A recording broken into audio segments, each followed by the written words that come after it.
Story is told of a battleship that was on a dark sea, trying to navigate, had lost some of their navigation equipment, and they were trying to make their way to safety, and there was a bright light in front of them.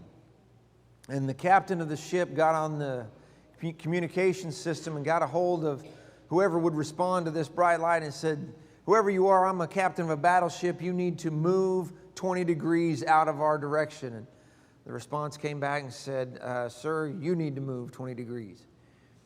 And the captain was furious, and he responded back. He said, "Listen, I am the captain of a battleship. You need to move. You have to shift the direction 20 degrees. And the response came, "Sir, I'm a lowly officer, but I'm telling you, you need to move 20 degrees. And the captain said, "Okay, I cannot do this." He said, "Sir, listen," he said, "I'm telling you for the last time, you need to adjust course 20 degrees. I am a battleship." And the response came, "Well, sir, you have to understand, I am a lighthouse. You decide."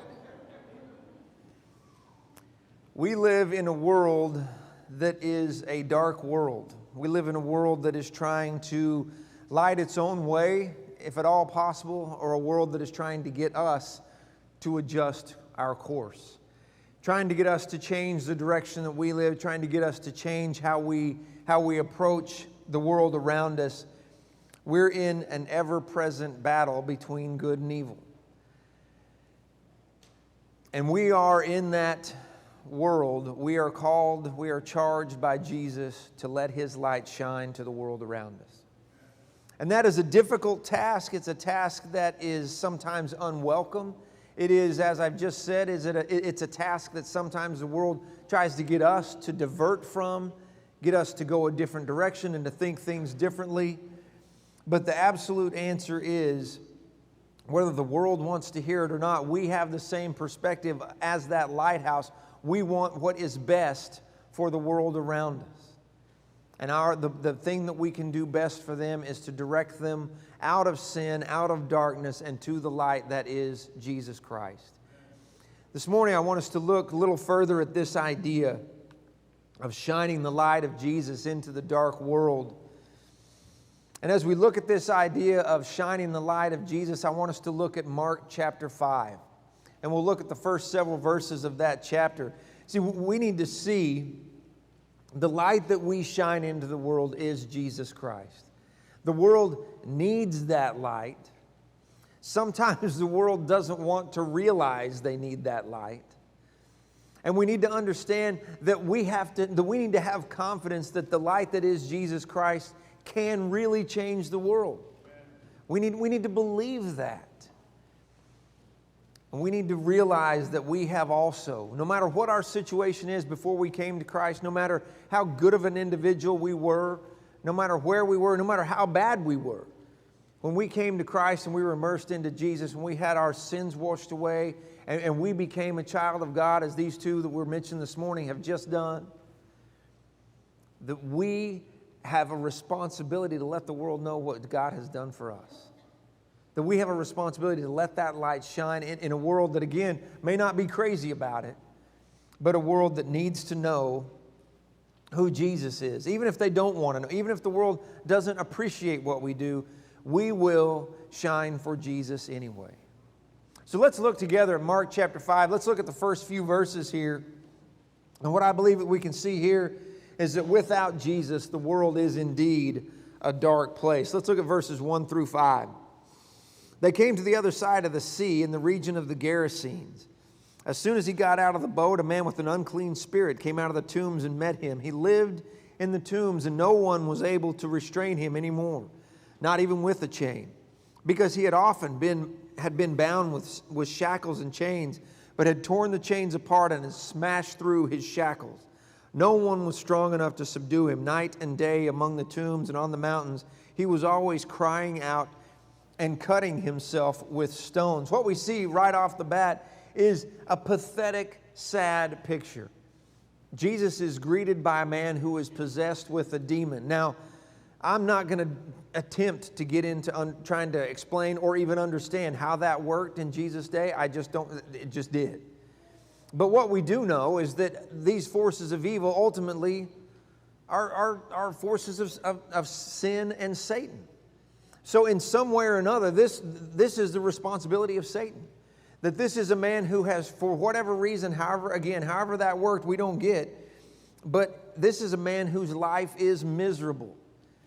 He's insane. He roams these hillsides. He roams this area screaming at night. It says he cuts himself. He's doing all this stuff. And no matter what he does, he is powerless to change this situation. And again, I don't know how this happened. I don't know why this happened. That's one of those things I will openly tell you. I just do not understand. But what we do know is the people around him did know. Or at least they knew about him. They knew this situation with this guy.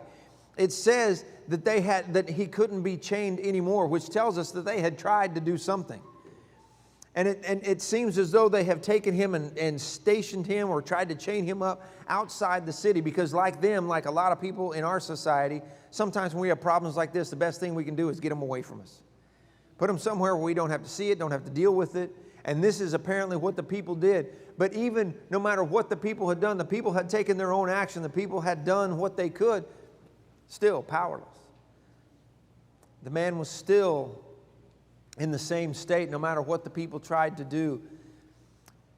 Right off the bat here, I want to make a comparison for us to see this man engulfed in this evil, in dealing with this demon in his life. Seems a whole lot like the world around us. The world around us is engulfed in evil. The world around us is embracing and welcoming sin. And people all around us are trying to solve problems that they can't solve. Looking to each other, looking to the solutions of the world, looking to the solutions that they create these are problems people can't solve. Because the problem ultimately, in many, many cases, is the problem is sin. And people aren't going to be able to solve that problem on their own. As I mentioned in class just a couple of weeks ago, we finished up our teen camp. And I speak at our teen camp, and I'm also one of the co-directors. And we're very excited about our camp and what we're doing at camp. We had 141 campers from 7th through 12th grade this year from 9 states, which was really cool for us. And we had one young man who'd come from Missouri. And it was the first time he'd ever been to camp. I mean, he grew up in a Christian home, but had never really quite pulled the trigger on going to camp. And he loved it. He had a great week. He left excited. We spent the whole week talking about, we taught through the Gospel of John. And it came up to me 2 or 3 times and said, I never heard that. I never thought about that way. And the kid was excited, and he left camp and they had a 73-hour drive, whatever it was, a very long drive to get home. But he was all excited. In fact, the guy that brought him texted me about halfway through. He said, I can't get Eli to shut up because he just keeps going on and keeps going on. But at one point on the way home, he got a text from home and said, whenever you get a chance, call. The young man called home and found out that one of his siblings, who the family knew, had been involved in drugs. This sibling of this young man had just gone too far and taken it too far and had taken his own life. And that's what the young man had to go home to. A situation that his family had tried to help, the church there had tried to help, but the sibling of his was too far, had embraced this lifestyle way too much. And the guilt of it and the struggle with it became too much for him. And the family was devastated, and they were heartbroken. And we see those stories all around us, where because of sin, because of some sort of evil that has gotten into people's lives, some sort of situation that has happened, where evil is winning. According to worldometers.info, according to their statistics, there's 26 million abortions every year. Yet there's also 55 million children abandoned every year. Depression is on the verge of being considered our new pandemic we have to deal with. Hospitals are overflowing with people, not with physical diseases, but with mental struggles, with anxiety and depression. Suicide is skyrocketing in our culture. 55 million Americans apparently are on antidepressants. It doesn't take much to watch any sort of news and see that there's just so much in the world that is wrong, that it's hard to deal with. And we look at the world that we live in, and honestly, the truth is, I mean, our political leaders, our governmental leaders, they're powerless to change some of this. I've heard it said before that you cannot legislate morality. You can't make people be good people. And yes, some of that is, I mean, there are medical situations and things like that we have to deal with as a society. But the truth is, so many of our problems are caused by sin, caused by darkness that we've allowed to just enter into our culture. And not just our culture, it's all over the world. I'm not saying America is any better or any worse than anybody else. It's just what we know, right? But it's a dark world. And there's no question that we can see it in our schools, we can see it in our workplaces, we can see it sadly sometimes in our own families, that there's a darkness that we have to deal with. But you know what the world needs? Well, the answer to that is yes, you do know what the world needs. Isaiah said it like this in Isaiah chapter 9, verse 2, said, the people walking in darkness have seen a great light, in this prophecy pointing, of course, toward Jesus. That's what the world needs. When this man, it's so interesting, we'll talk about this in a second, but it's so interesting, when Jesus pulls up on this shore, this man is right there ready to go. He's ready to talk to Jesus immediately. Darkness, whether it knows it or not, people in darkness need Jesus. And whether they know it or not, we know it, right? We know that the world needs to know who Jesus is. And even though it's a challenge, we also have to realize that the light of Christ can overcome darkness. The light of Jesus Christ can take care of the darkness in the world. Let's keep reading. Let's start at verse 6 here in chapter 5. When he saw Jesus from a distance, he ran and knelt before him. As soon as he sees Jesus, the man gets there. And he cried out with a loud voice, "What do you have to do with me, Jesus, Son of the Most High God? I beg you before God, don't torment me." For he had already told him, "Come out of the man, you unclean spirit." "What is your name?" he asked him. "My name is Legion," he answered, "because we are many." That's one of those scenes. You know, there's so many scenes in the Bible that I don't know how it's going to work, but I hope in heaven we get to see some of this stuff. I want to see the Red Sea parting. I want to see Elijah on Mount Carmel. This is one I want to see. I always imagine a creepy, scary voice with this guy. Maybe it's too many movies. I don't know. But he said, "My name is Legion, for we are many." And he begged him earnestly not to send him out of the region. A large herd of pigs was there, feeding on the hillside. The demons begged him, "Send us into the pigs so that we may enter them." So he gave them permission, and the unclean spirits came out and entered the pigs. The herd of about 2,000 rushed down the steep bank into the sea and drowned there. I said, to me, that's kind of a bizarre setting. But what we see is that immediately the man comes to Jesus. Now, I want to talk about a couple of things here that I think are pretty interesting that we need to be aware of. That are maybe kind of side topics with this, but I think we have to look at it here. Number one, how did this guy know who Jesus was? I mean, the man's apparently so crazy that people don't even go around him. But evil understood who God is. Even this man possessed with this demon understood. He calls him the Son of the Most High God. You think Satan doesn't understand who God is? But this also tells us something about Satan. When this guy shows up, he has a plan. What this tells us is that Satan is intelligent. Evil has the ability to organize. I think we have been done a disservice, at least my generation was done a disservice by Armour Deviled Ham. If you're near, you know what I'm talking about. Armour Deviled Ham had the little bitty little can with a little white wrapper that had the little devil on it with a little pitchfork and a little pointy tail. And I think that's the image we get of Satan. That he's a little cartoon character. That, you know, or maybe you watch too many Looney Tunes and it's always sitting a little cartoon character sitting on your shoulder. That is not who Satan is. Peter tells us that he's like a roaring lion prowling about, seeking whom he may devour. Paul tells us in 2 Corinthians 2:11 that we need not be ignorant of his schemes. Satan has a plan, which tells us we have to be prepared.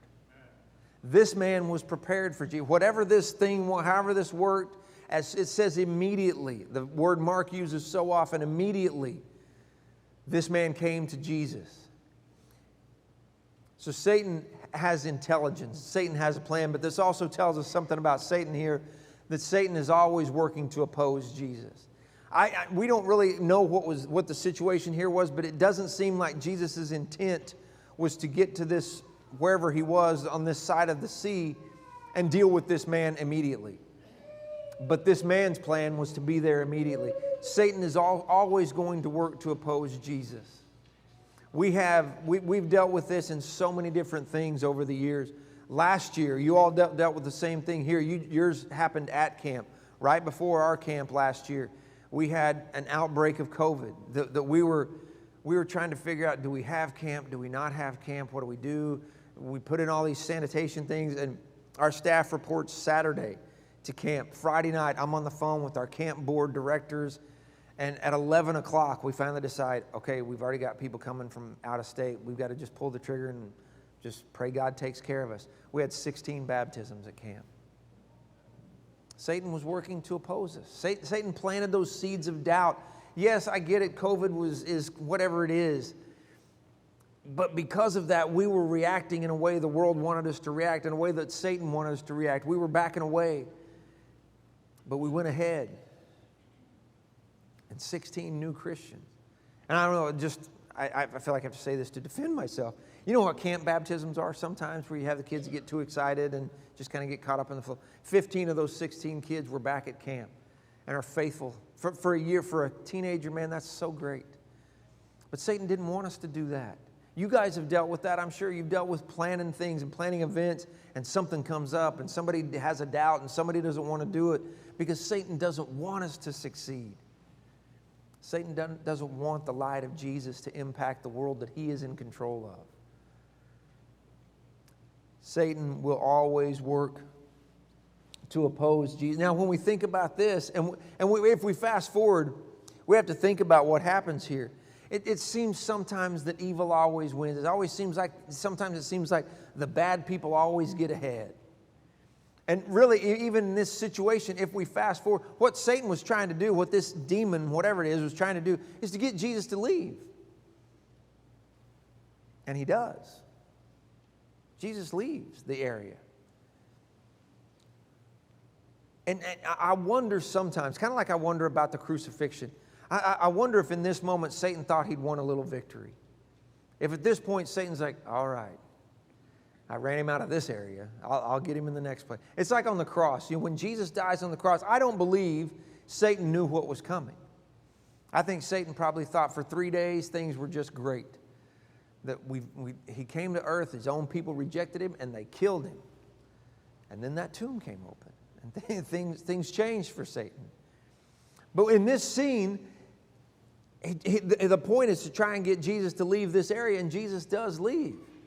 Again, this is a battle between good and evil. This demon, when Jesus asks its name, he says, our name is Legion because we are many. The Legion is a division of the Roman army. Some people say the man could have had thousands of demons in him.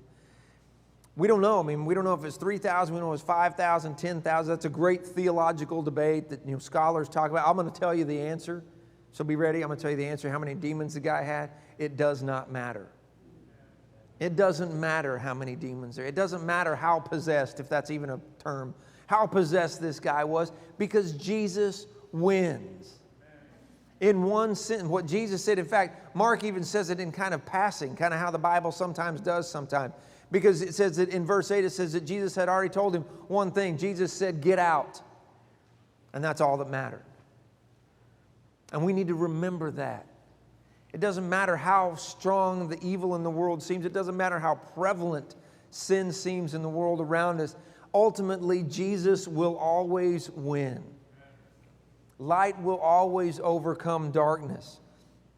Philippians chapter 2, verses 10 and 11 tells us that at the end of time, every knee will bow to Jesus.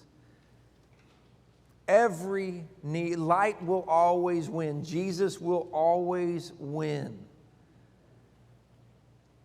Our world is full of respected people, well-known people, famous people who have written books, appear on podcasts and TV shows, who are so vehemently opposed to Jesus. Those people will bow the knee to Jesus. The Richard Dawkins, the Christopher Hitchens, all these guys who make a living opposing the light of Jesus, every knee will bow. Those who say that God is not real, those that say that Jesus was a fake, they will ultimately find out. Every knee will bow. Our government official, Joe Biden will bow the knee someday. Donald Trump will bow the knee someday. Our parents, our bosses, our employees, eventually everyone will believe that Jesus is exactly who this demon said he was, Jesus, the Son of the Most High God. And we need to know that. And we need to believe that confidently when we are engaging in taking the light of Jesus to the world. The light that Jesus is can overcome your situation. Because you can't do it. You can't overcome your addictions. You can't overcome your problems. You can't overcome your sin on your own. But you have Jesus on your side. And we need to remember that when we take the light of Jesus to the world. I'm a basketball fan. I really love college basketball. I kind of watch some NBA a little bit. I like some of the stories of the NBA. A few years ago, you might recall a young man that was a pretty decent basketball player that became kind of a hero because he grew up in this area, and then when he signed his NBA contract, he went and played for his local team. You might know this guy. He was really, really well. Everybody thought it was so great that he went and played back for the Cavaliers. He grew up in Akron or whatever. And he was a decent player. I'm a Jordan fan, obviously. LeBron's a pretty good player, I guess. But it was so cool. Everybody thought it was so great that he'd go play for the mediocre Cleveland Cavaliers. And then, as you may recall, after a few years of not winning, he decided to, in his terms, take his talents to South Beach. There's a big story, great big deal. Had his own TV show to switch teams. And then what happened? I mean, what exactly everybody thought was going to happen was he started winning. He came to a team that started winning. I think it was 4 straight NBA championships, and 2 of them they won the title. But what we have to remember is it wasn't just him. He had a pretty good team around him. One of those, Dwayne Wade, I think, was probably the cog in that wheel. But it wasn't just him. It was a big deal that he came to play for that team and join with those guys. But it wasn't just him. It was a team deal. Now, this is a really, really cheesy illustration, but here's the way that you can overcome the evil in the world around. Join up with Jesus. That's what LeBron had to do. He couldn't win in Cleveland, so he had to go join up with these 2 guys. We have to remember that the way we overcome sin, the way that we deal with the sin around us is we overcome by letting Jesus be our overcomer. Letting Jesus have control of our lives and letting the light of Jesus shine out, not just when we're wanting to represent Jesus in a positive way, but when we have to deal with struggles, when we have to deal with evil. That's what John says. Who is it that overcomes the world? The one who believes in Jesus. And as John uses the term believe, he's talking about that old great hymn that we sing. When John says believe, he means trust and obey. He doesn't mean mental assent. He means trust and obey. Believe in who Jesus is and do what he tells you to do. That's how you overcome. That's what the light that shines in the world really is all about. So Jesus runs these demons out of this man. And the man is healed. And the man, his countenance is better. The town rejoices. They hoist Jesus on their shoulders. And they parade him through town. There's confetti. And they name the street after it. And that's not what happens. None of that happens. Let's keep reading. What we'll see is that the reality is that sometimes people don't like it when the light shines around them. Let's look at verses 14 and 17 here.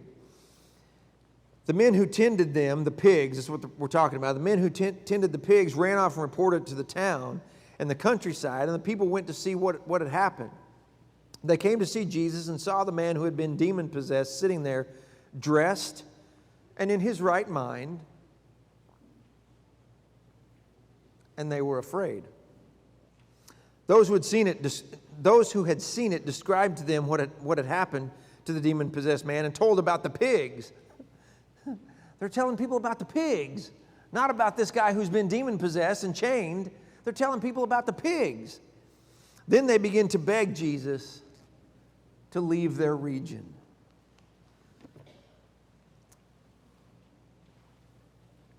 What would you expect these people to do? Just like what I said, right? You'd expect these people to rejoice. This man was a menace to their town. I'm sure that every kid in that town, you guys, when you were kids, for me, I grew up in Perry, Oklahoma. I could ride my bike anywhere, but at 3:30 I had to come home because we couldn't be near Ditch Witch, the Ditch Witch manufacturing facility in Perry, because that was where all the traffic in the 3,000 population town of Perry happened.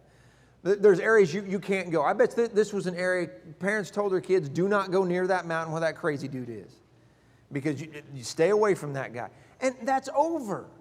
The man is better. It says that he's dressed, he's sane, he's got his jacket and tie on. I don't know what he has, but he's ready to go. You would think the people would be happy. They'd be so excited. They'd be impressed with what Jesus did. They'd be awestruck by the power of Jesus.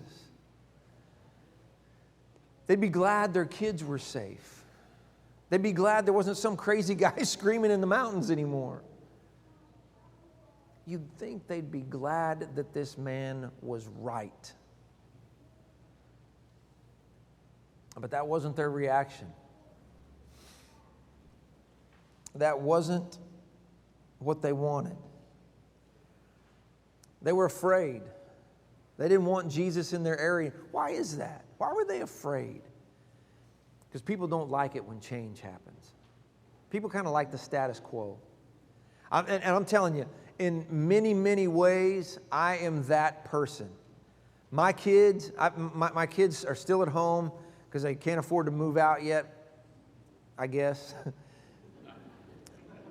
But I hope they don't ever see this. But I love having my kids at home. And one of our favorite things is, if we can ever get everybody in the house at the same time, is to sit and watch a movie together. But after all these years, sometimes my kids will sit where I sit. And it's like, what are you doing? And I'll stand I sit on this one end of the couch. We have the little reclining couch thing. And one of my kids will sit there and I'll be like, what are you doing? When we first moved to Meridian, we were sitting about right here where this gentleman is with the yellow tie. And we just, we sat there. It was first Sunday. We didn't know where to sit. And one thing I learned, be careful where you sit. And this guy who ended up becoming one of my very good friends, we were sitting there, and he comes walking up, and he stands right there at the end of the pew, and he goes, and I was like, hi, person. And he goes, and then he laughed, and it was fun. But I was like, people don't like change. That's where I sit. That's my end of the couch. That's our crazy guy in the mountains. We're used to it. That's how it is. Yes, it's a pain. It's kind of a nuisance. But that's how things are. We know we don't go there. We know Jesus came along and changed everything. So the people tell him to get out. Because people don't like it when light shows up where it's not expected. Seems like the people were, somebody was pretty upset about the pigs. 2,000 pigs would be a big deal. I get that. But we can't be so concerned about the pigs we forget about the people. When I went to college, I went to Oklahoma State University. My freshman year, my best friend in Broken Arrow was supposed to come with me, and I tell people sometimes I wasn't always a preacher. We were not the best human beings, and he got into trouble that we both should have gotten into, but he got caught and I didn't. So he couldn't come our freshman first semester. So I was kind of bummed out that I didn't have him as my roommate because we'd had this plan forever. And so I kind of bounced around roommates. Well, then, start of the second semester, Kirk was going to be able to come be my roommate, and we were all both excited. And then we move into the dorm room. You know, the dorm rooms are like the size of this table. You put 2 people and all their stuff in there. And Kirk was a much better student than I was. And he's an engineer of some sort now. But he had a class that was called metallurgy. If any of you know what that means, you're one step ahead of me, because I still to this day have no idea what that was. But it was a 7 o'clock class. And I thought, okay, he's got a 7 o'clock class, he'll do the right thing and skip it like you're supposed to. But no, he got up every other morning, Monday, Wednesday, Friday, 7 o'clock. He'd get up about 6:48 because it was right down, go down these back stairs and across the parking lot, so it was right there. But he'd get up every morning and he'd get ready and he would turn the light on in the dorm room. I mean, there's no private little corner in a dorm room. And every morning I was just like, Kirk, please shut the... And what was even worse is he'd hurry around and leave the light on. I'm like, dude, it's the middle of the night. It's 7 o'clock in the morning. What are you doing? Because we don't like that, right? When you're trying to stay in your own little darkness and somebody turns the light on, we don't want that. We like where we are. And it seems that that's where these people were. They were okay with this man. They were okay. And maybe it wasn't even that they were okay with this man, but maybe it was when they saw what Jesus did, when they saw the change that Jesus made in this man's life, their thought was, what's he going to want to change about me? What's he going to want to do to me? Because the world doesn't like that. The world sometimes isn't ready for that. The easiest solution is just shut the light out. We have to understand that when we shine the light of Jesus in people's lives, some people are going to reject us. Some people aren't ready for it. Some people don't want to hear it. And we have to be okay with that. Because we also have to remember that God says that His word does not go out and doesn't return back to Him void. That it's still worth it to plant the seeds. It's still worth it if even we're just scattering seeds. But sometimes people are just going to say no. And we have to be okay with that. That sometimes people don't want the light that we're going to shine. Which makes it hard for us. And I understand that. I get that. But we also have to understand, we also have to have confidence and know that the light of Jesus does change lives. The light of Jesus is what people need in their lives. The light of Jesus is what makes a difference in people. Look again at verses 15 through 17. As we notice this man, they came to Jesus, saw the man who had been demon-possessed, sitting there dressed in his right mind, and they were afraid, and they go and describe it, and they tell it to everybody else, and people are just dumbfounded that this guy, in fact, in Matthew's account, Matthew tells us the man was naked, that the man was running around without clothes, and now he's sitting there dressed and in his right mind. The man was insane, and now he's motivated. The man was a menace, and now he seems to know what he's doing. He seems to be ready to be a part of society. Jesus changed this man's life.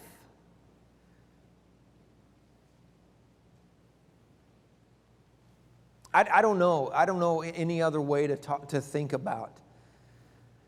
I can't think of another illustration of Jesus changing a life more completely. I mean, yes, there's people that Jesus raised from the dead, which is pretty life-changing, but they seem like they were people that Jesus had a connection with or were children anyway. But you think of this guy think of the condition he's in. And with the word, Jesus changes it. Jesus makes his life completely different. I think of what Paul says in 2 Corinthians chapter 5. Even though there are people who resist that light change, even though there are people who don't want the change that Jesus can do to life, I think of what Paul says when he talks about this idea of welcoming Jesus into life and welcoming the change that Jesus can bring to life. When he says, if anyone is in Christ, if anyone takes that step of putting Jesus on in baptism and making Jesus the Lord of their life, that person is a new creation. I think sometimes we don't realize that enough, that we don't really focus on what Paul's saying. That means you're a brand new thing. Jesus doesn't remodel. Jesus doesn't kind of take what you were and make it a little. He says you're brand new. You start all over. The old is gone, Paul says. That's what Jesus gets to do for us. We use this idea of turning over a new leaf. That's a good metaphor, I get. But that's not, Jesus doesn't change the trajectory of our lives a little bit. Jesus doesn't tweak us. Jesus makes us new. That's what he did for this man. This wasn't a little better situation. This didn't help this guy out. This changed this man's life completely. And that's what Jesus does. That's what the light of Jesus does in the world. The Bible is full of examples of people who are just this. You think of Rahab. When we think of Rahab, I can't help but hear preachers my whole life refer to her as Rahab the harlot. I mean, that's just who she is. But that's not who she is. She's in the genealogy of Jesus because she was changed. You think of Moses. Moses, who has a connection with the people of Israel, then goes off after he murders someone, then comes back, gets this calling from God and says, God, you pick somebody else. I am not your guy. Then he leads a nation out of the strongest nation on earth at the time. You think of the apostles that Jesus called. These guys were fishermen. And Jesus changes their lives completely. Maybe no better example even than Paul the apostle or Saul of Tarsus, who literally was there watching Christians be killed. That was his job, was to go get Christians and kill them. And later he writes, if anyone is in Christ, a new creation has come. Because that's who he was because of Jesus. He calls himself the chief of sinners. But he's also a new creation because of the light of Jesus that came into his life. We have to believe that Jesus can make a difference. How about you? I don't know any of you, basically. I don't know your spiritual situation, but I can imagine that there are several of you who can sit right here, are thinking right now, Jesus changed my life. I was this, whatever this is. Like I said, no matter where you were, even if you were a decent person, if you were without Christ, Jesus tells you you're lost. You're without hope, Paul says in Ephesians.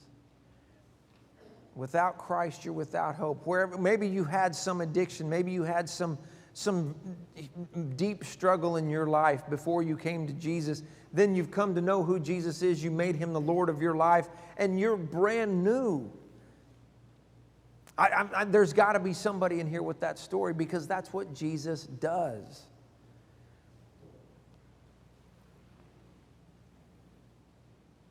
So I want us to think, as we think about what Jesus did for this man, it may not be, it may not be on the same scale. It probably isn't on the same scale, assuming none of you were ever demon-possessed. But whatever it is, without the grace of Jesus, you're just as lost, just as insane, just as deranged spiritually as this man was. Think about what God has done for you through Jesus. Think about the grace that God has given, has shown to each of us. Doesn't that excite us? I'm telling you, that's one thing that I think, and maybe it's an Idaho thing, I'll tell you that we struggle with it. I think we forget how excited we should be about what God's done for us.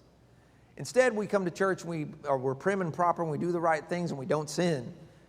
That's good. But why can't we be excited about what Jesus did for us? That's what we see next with this man. When we realize what Jesus has done for us, it ought to make us where we just cannot shut up about it. Look what happens here in the verses that were read for us a few minutes ago. Look at verses 19 and 20. We'll start at verse 18. As Jesus was getting into the boat, the man who had been demon-possessed begged him earnestly that he might remain with him. And here's the plot twist. This is kind of not what you expect, right? Jesus did not let him, but told him, go home to your own people and report to them how much the Lord has done for you and how he has had mercy on you. So the man went out and began to proclaim in the Decapolis how much Jesus had done for him. And look what happened. They were all amazed. Man, that is the Christian story in a nutshell, in 3 verses. What did Jesus do for you? You figure it out, you go tell somebody else, and people will be amazed. But that's too quick, and I've got more notes here, so I got to talk about that more. I can't just leave it like that. What happens when this man, he comes to Jesus, and like I said, what we would expect, he says, Jesus, let me go with you. We expect Jesus to say, yes, come with me, and I'll make you fishers of men like we've seen him do. But that wasn't Jesus' point. His point wasn't to have a big crowd to follow him. His point wasn't to have a big posse to go with him everywhere. What Jesus wanted people to do was to go tell other people about what he's done. Jesus, in essence, tells this man, no, don't come with me. You go home and you start telling people what Jesus has done in your life. You go home and you start sharing the gospel. So when we think of this idea, of what Jesus calls us to do and what we see with this man, when he says, no, don't come with me, I want you to go share this. I want us to look at 4 ideas really quick that I think we can apply to our own lives from what we see with this man. Because when we think about this idea of letting our light shine, again, I don't know y'all, but I can imagine there's probably somebody sitting there thinking, yeah, we need to let our light shine. That's why we have 3 paid guys to do it. Careful. But we tend to we think that, that, okay, yeah, there's somebody should be doing that. Not me, but somebody should be doing that. When we look at this man, I want us to think about 4 different things. Number 1, you don't have to be trained. Now, I'm a school of preaching guy. I'm finishing up a degree right now through another university. I believe in education. I believe in training. But look at this guy. This guy says, Jesus, let me go with you. And Jesus says, no, I don't want you to come with me. What I want you to do is I want you to go to a Christian college. After that, I want you to go to a school of preaching. And after that, I want you to probably be so bored and tired of learning that you don't know. That's not what happens. Jesus says, no, just go tell people. He doesn't. And listen, I believe in preparation. I support schools of preaching. I support Christian education. That's all valuable, but it's not absolute either. Most of you in this room can speak. That's the requirement, right? And really, that's not even a requirement. If you can put it on paper, you do that. You can communicate. That's all you have to do. What did Jesus tell him to do? Go tell people what I did for you. I always ask people, can you tell me about, in Boise, Idaho, if you ask almost anyone with a pulse about the Boise State Broncos, just sit down and buckle up, because those people will talk BSU. You ask me about Oklahoma State, I'll bore you to death about Oklahoma State. You could almost any of you could probably tell somebody about when your first child was born. Most of you could tell about your first time you visited some great place, your favorite vacation, how to tie your shoes, how to ride a bike. Can you tell people what Jesus did for you? Just tell somebody. You don't have to have any special training, which is really leads right to the next idea. You don't have to know all the answers. How many answers did this guy know? You think this guy knew what the wheel within a wheel in Ezekiel was all about? You think he knew what Revelation was about? He didn't know about it. It hadn't even been written yet, so he couldn't know that.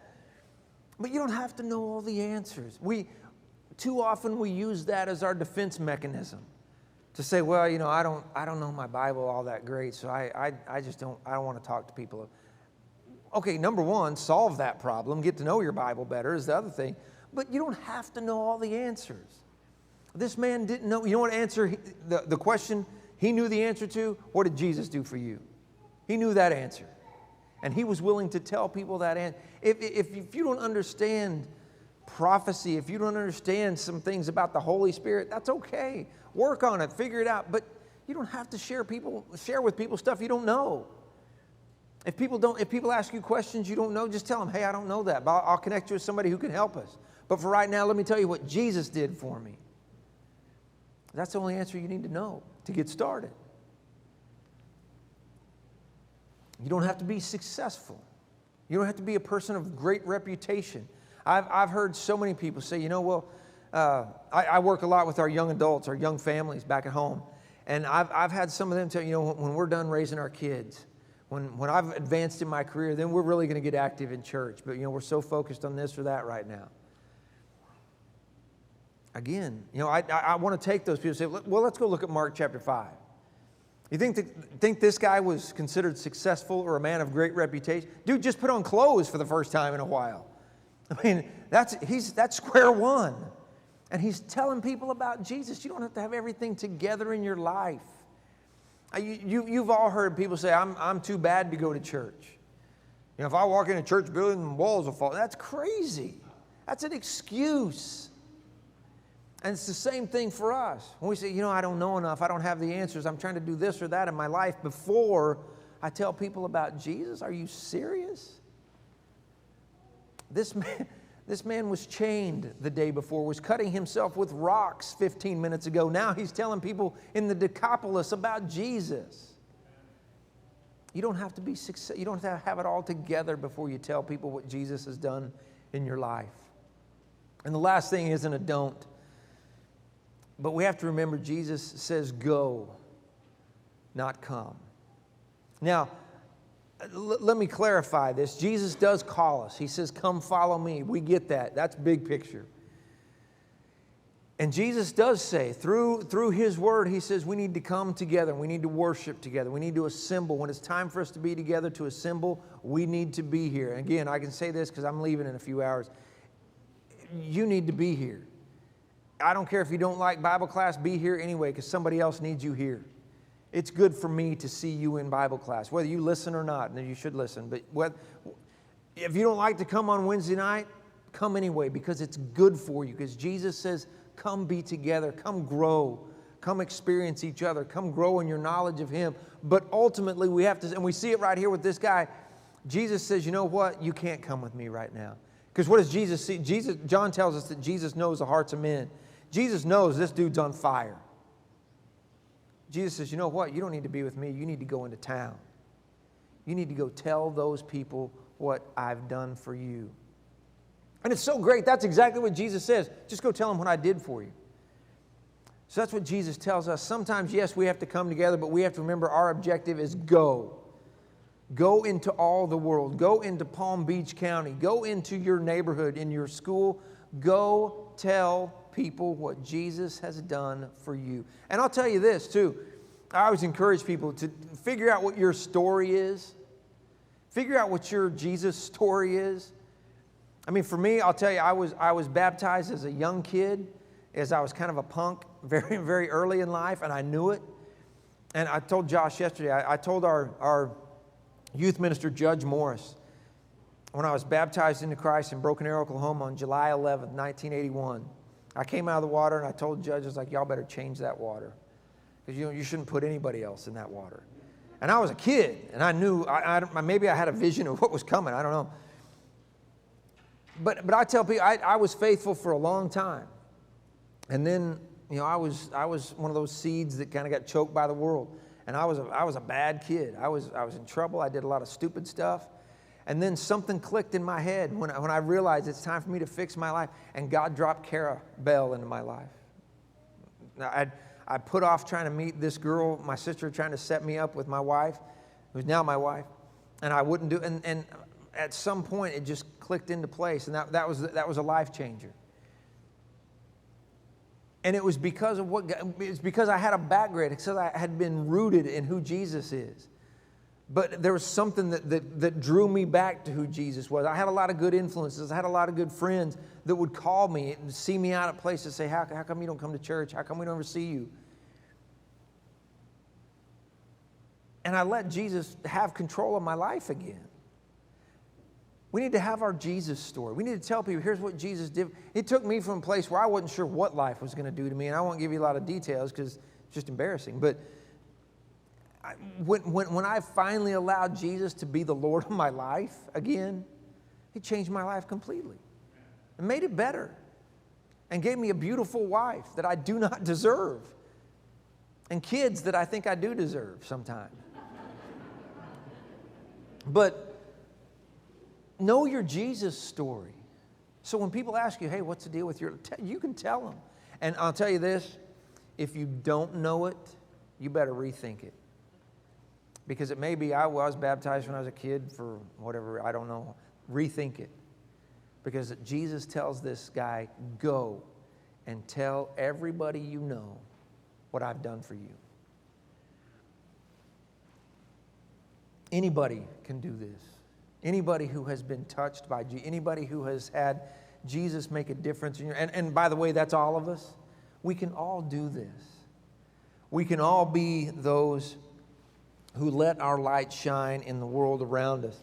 In 2 Corinthians chapter 5, verse 11, Paul says this, therefore, since we know the fear of the Lord, what do? We try to persuade people.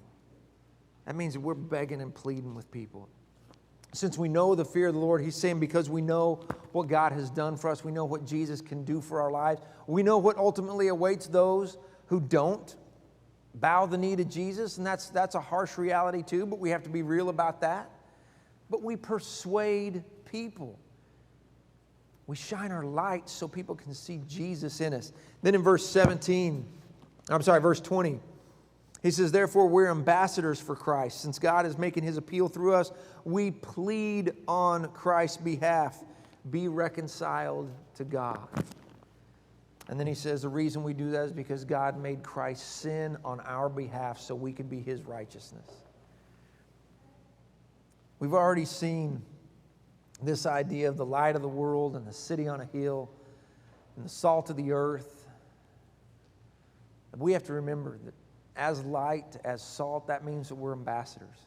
That means that we're representatives to the world around us, to let them see the light of Jesus. Because we know that's just exactly what they need. God's given us a job to do.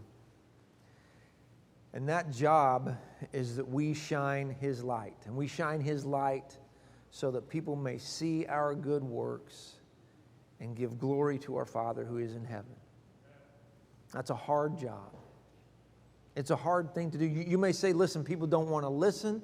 People don't want to know this. And you're probably absolutely right. But you are not on your own. Jesus overcomes. And more than that, or not more than that, but along with that, you also have a body of believers by your side. This idea of this outreach thing, doing this together, that is so cool. You have to remember you have a team of your own. You know, LeBron joined with that great team and made a greater team. We've got the greatest team there is in the body of Christ. It's a hard job to shine. But Jesus doesn't say do it on your own. He says, in Matthew 28:20, he says, all authority has been given to me. And it says at the end of that, he says, lo, I am with you always to see us through this.